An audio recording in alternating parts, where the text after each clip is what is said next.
follows.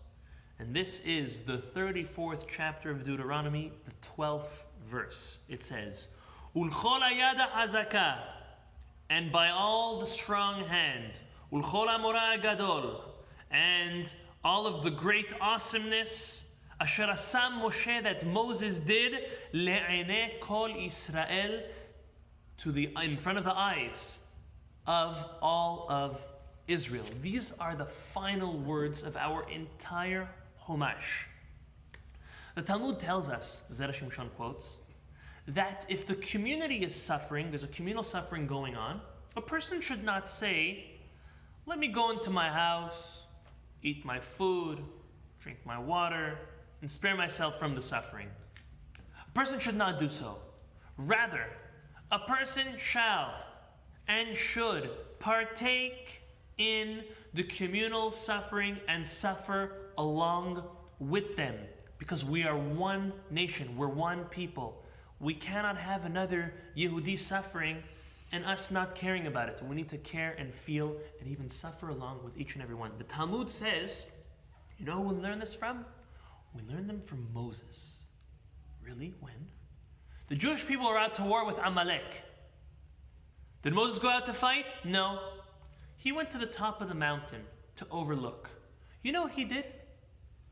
He raised his hands up to the heavens and prayed to God. May I ask you, does God accept prayer if your hands are down, if your hands are by your chest, or do your hands need to be up? The Talmud says, you know why Moses put his hands up? Because prayer is obviously accepted no matter where your hands are, up, down, to the side, in the middle. You know why he lifted his hands? He lifted his hands in order for him to feel the suffering and the pain in a similar fashion the way the Jewish people were out and feeling the suffering and pain out at war. The Torah tells us that Vide Moshe kevedim, Moses' hands were heavy, and Aharon and Hur had to come and help him hold his hands up. Moses was suffering.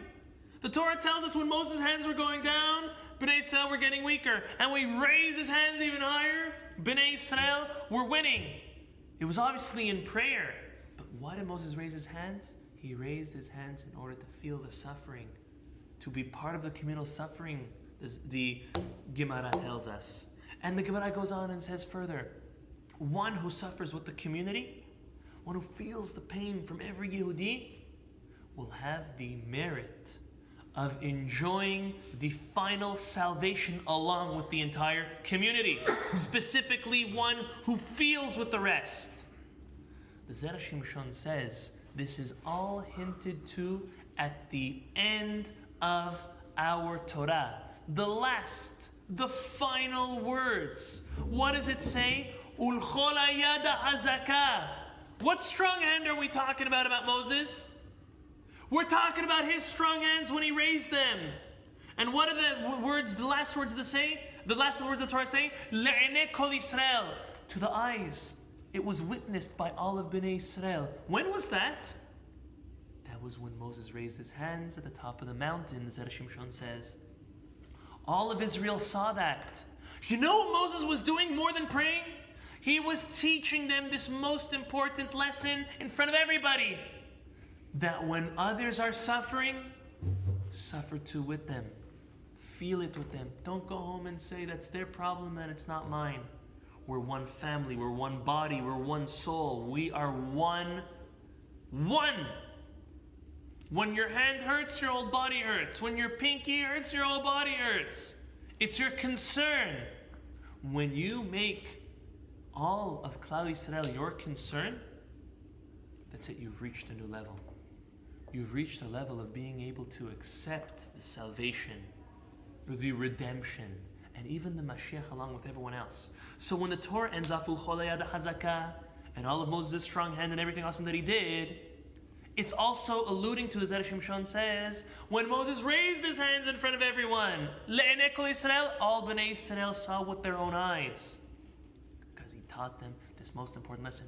Now, we know that the end of the Torah connects to the beginning of the Torah, the Zera Shimshon, amongst others, say. So when we learn this lesson Moses was teaching us about feeling the pain and the suffering of all Bnei Israel, then Bereshit bara Elokim et hashamayim et haaretz. What does that mean? That you are able to reach the level of perfection as an individual and on a communal level of the way the world was at its creation, in its most organic and powerful format, just in merit of feeling for others. This concept of feeling for others is something which is sometimes very hard for us to understand. To feel for others, to pray for others. Unfortunately, we're very quick to forget. There's so many thoughts going through our mind. People who have illness, people who have sick, people who lost someone, people who have financial struggles, and all these hard things. But if we stop for a moment and we really feel, and we deliver even a prayer, Hashem, help them, they need it. That is something which makes us now part of the community and feeling part of the community suffering. When we say community, it obviously means your immediate family, your community, your country, but all of Klal Yisrael. When we hear of tragedies around the world, on one hand, we feel there's not much we can do. On the other hand, just feeling sorry and delivering a tefillah or taking on something extra in merit of that person, that means now you are being part of the community. And when you're part of the community, the merit and the potential you have now is exponential. HaKadosh Baruch Hu shows extra favor towards the community, towards the masses. May HaKadosh Baruch Hu bless us. That there's no suffering, no hardship, not individual and not communal. But in the event that it comes along, for us to turn on our brains, flick that switch, for us to be part and attached to it in order to give merit to all those involved and also to ourselves and our families. Amen.